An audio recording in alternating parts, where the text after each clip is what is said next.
gumawa ng designated bus stop, waiting areas at signages. Pangunahing layunin ng mga proyektong ito ay ang pagpapagaan ng daloy ng trapiko sa EDSA. Marami yan, malalaki. Siguro mga anong size yan? Yan, 3 feet by 3 feet.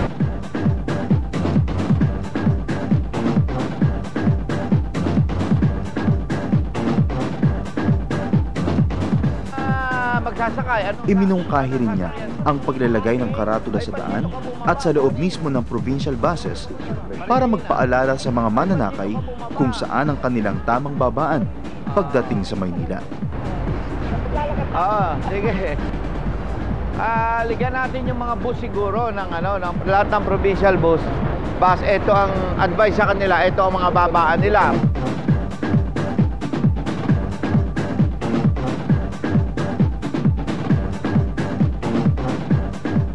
Ang alituntunin dito sa EDSA o Epifanio de los Santos Avenue dito sa Kamaynilaan, ang mga sasakyan galing sa probinsya, mga bus at anumang sasakyan galing sa probinsya ay maaari lamang magsakay at magbaba sa kanilang mga istasyon.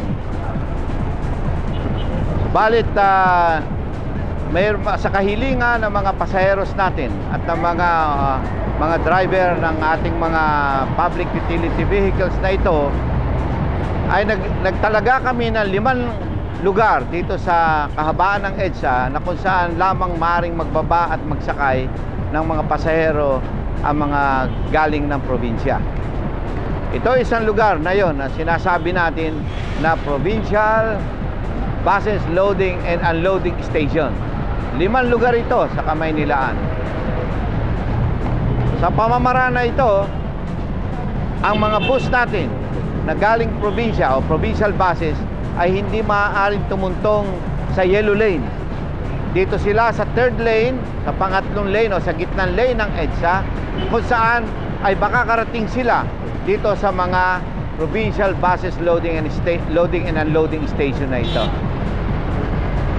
Karamihan dito sa 5 na ito ay nasa ilalim ng ating mga flyovers. Kaya napaka-conveniente para sa ating mga mananakay. Umulan at umaraw ay hindi sila mababasa o hindi sila may initan.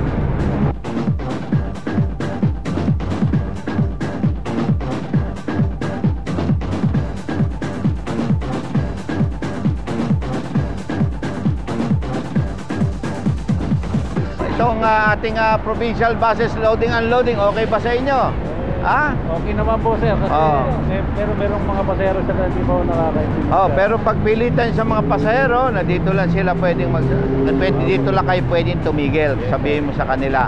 At dito ay meron silang malilipatan na taxi kung saan man nila gustong lumipat dito rin sa mga istasyon na ito. Basta kayong mga ang driver ng bus, ang kapitan ng bus. Kumbaga sa barko, siya kapitan ng barko. Ang sinusunod ay ang driver. Kung habang nakasakay ka sa bus, ang commander ay ang driver. Ang anumang pasahero ay kinakailangan sumunod sa utos o ang utos ng mga driver. Kaya kayo ay may karapatan na ganon. Kaya pagpilitan ninyo yon. Sapagkat kayo rin ang responsable sa inyong mga pasaheros. Kung may mangyari sa pasahero nyo, kayo nananagot. Kaya gayon din naman, ang pasahero ay kinakailangan sumunod doon sa driver. Matanong ko lang sir, kasi po marami pong tulad po ng ibang pasahero sir, nagre-reklamo. Pinapaliwanag po namin sir, yung binigay nyo pangako rito sa EDSA, marami po sir na nagagalit. Bakit po? Di bale, sa ganyang kailangan siguro pagpapaalam sa kanila. Baka akala nila ay sarili lang yung patakaran. At kaya ito ang dahilan kung bakit tayo ay nasa television ngayon, para ipaliwanag natin sa mga mananakay na ito ang patakaran at ito ay sa ikabubuti ng lahat. Yun na nga po ang ginagawa namin sir, papaliwanag po kami sa mga pasahero. Pero sadyang talaga na may matigas ang ulong pasahero na hindi nakakaintindi.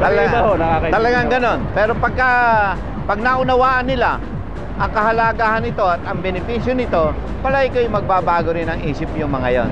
nakikita naman ng lahat ang pagkakaiba na ngayon ng ating EDSA. Medyo umaayos-ayos, ano ha? At mukhang nakukuha na natin ang pakikiisa ng mas marami. Sir, thank you po, sir. Okay? Oh, sige. Tuloy ang biyahe. Ha? Perfect, sir. Okay, oh.